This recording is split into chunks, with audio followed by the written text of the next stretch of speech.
বাংলাদেশ জাতীয়তাবাদী দল শেখমাটিয়া ইউনিয়নের ৪ নং ওয়ার্ড কর্তৃক আয়োজিত আজকের এই নির্বাচনী কেন্দ্র পরিচালনা কমিটি গঠন উপলক্ষে আয়োজিত সভার সম্মানিত সভাপতি, উপস্থিত শেখমাটিয়ার ৪ নং ওয়ার্ডের বিভিন্ন স্তরের নেতৃবৃন্দ, এই ইউনিয়নের বিভিন্ন পর্যায়ের নেতৃবৃন্দ, আমার সফর সঙ্গী ছাত্রদল যুবদলের নেতৃবৃন্দ এবং উপস্থিত সবাইকে জানাচ্ছি বাংলাদেশ জাতীয়তাবাদী দল এবং আমাদের সকলের প্রিয় মার্কা ধানের শীষের পক্ষ থেকে রক্তিম লাল গোলাপ শুভেচ্ছা।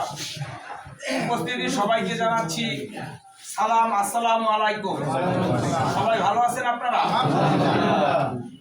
আগামী 12ই ফেব্রুয়ারি ত্রয়োদশ জাতীয় সংসদ নির্বাচনে পিরোজপুর ১ আসন থেকে দীর্ঘ ২৯ বছর পরে আমরা আমাদের বিএনপি ঘরের লোকের হাতে ধানের শীষের প্রতীক পেয়েছি। এতে আমরা সবাই খুশি না?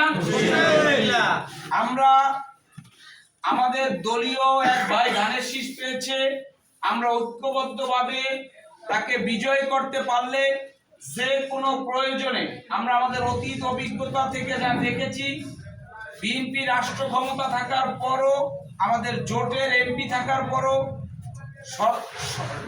সর্বোচ্চ ভালো লোক আলেম, তারপরও আমরা অনেক তদবির নিয়ে যাওয়ার পরে আমরা যখন ছাত্রদলের, আমি উপজেলা ছাত্রদলের তখন সাংগঠনিক সম্পাদক ছিলাম, বিভিন্ন কাগজ বিভিন্ন তদবির নিয়ে যাওয়ার পরও তিনি আমাদের মিষ্টি মুখে অনেক আশাবাদ দিতেন। পরবর্তী ওই ইউনিয়নের জামাতের আমির সাহেবের কাছ থেকে পরামর্শ নিয়ে যেটা সুপারিশ করা লাগতো সেটা করতো, যেটা করা লাগতো না করতো না।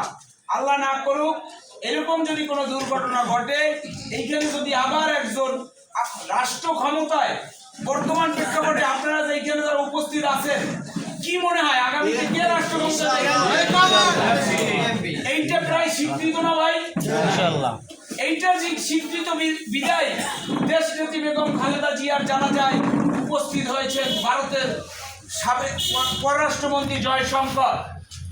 ম্যাডামের মৃত্যুর পর শোকবাণী দিয়েছেন ভারতের প্রধানমন্ত্রী মোদী। বিশ্বের সকল প্রান্ত থেকেই দিয়েছেন, শুভেচ্ছা বার্তা দিয়েছেন। ইন্ডিয়ার মতো একটি পরাশক্তি যারা মননে আওয়ামী লীগকে লালন করে, তারাও বুঝতে পারছে আগামী দিনে বাংলাদেশের রাষ্ট্র ক্ষমতায় বিএনপি আসবে। আমাদের ব্যবসা বাণিজ্য বৈদেশিক সম্পর্ক বজায় রাখতে হলে এই দলটার সাথে আমাদের বন্ধুত্বপূর্ণ সম্পর্ক উত্তরণ ঘটানো দরকার।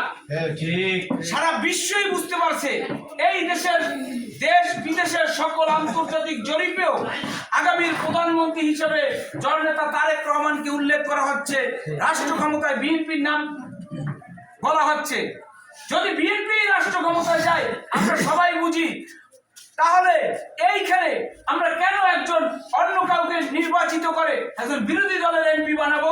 বিরোধী দলের এমপি বানিয়ে এই সারাদিন যে আপনারা আসেন এই ধুলার মধ্যে, এই রাস্তার এই যে নাজেহাল অবস্থা, এই অসহনীয় দুর্ভোগ কি আপনারা আরো দীর্ঘদিন পাইতে চান? একজন বিরোধী দলের এমপি কি করার ক্ষমতা রাখে?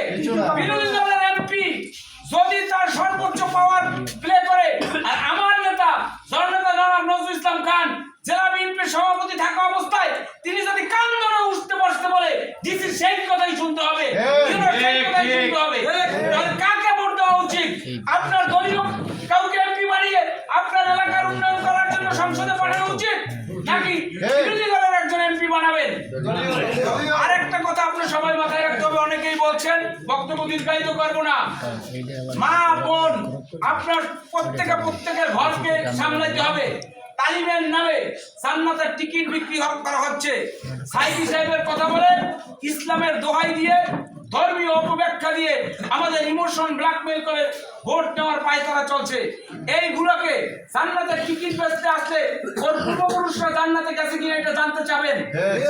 কেউ জান্নাতের কনফার্মেশন দুনিয়াতে থাকা অবস্থায় যদি যে দেবে সে মুনাফিক। ঠিক, আমরা আমাদের রক্ত মাংস আদর্শে আমরা ধানের শীষকে লালন করি।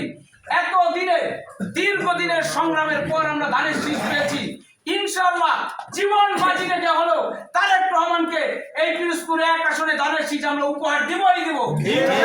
সে প্রার্থী হলো সেইটা বিবেচ্য নয়, আগামী 5 বছর পর আরেকজন প্রার্থী হবে। তো এই আসন যদি আমরা ধানের শীষের আসন, বিএনপির আসন, এটা প্রমাণ করতে পারি, এটা পর্যায়ক্রমে চলতেই থাকবে। এখানে ধানের শীষের লোকই বারবার মনোনীত হবে। কিন্তু আমরা যদি ব্যর্থ হই, এটা যদি জামাতের আসন প্রমাণ হয় ভাই, তাহলে আবার ঘুরতে দেবে, নাইলে যে কোনো একজন রাইনা দেবে। এই ভুল করা যাবে না। শেখমাটিয়া ইউনিয়নের সর্ববৃহৎ ভোট এই বাবুরহাটে। বাবুরহাট একটি ঐতিহ্যবাহী ভোট কেন্দ্র। এই অঞ্চলের মানুষ সব থেকে রাজনৈতিক সচেতন। আমার বিশ্বাস আগামী 12ই ফেব্রুয়ারি বাবুরহাটের মানুষ প্রমাণ করবে ধানের শীষের সাথে বিএনপির সাথে এই বাবুরহাটবাসী আছে। ইনশাআল্লাহ বাবুরহাটবাসীর ঐতিহ্যবাদ আপনাদের প্রার্থী। আরেকটা কথা কিন্তু বলেন, আমি শেষ কথাটা বলে শেষ করব।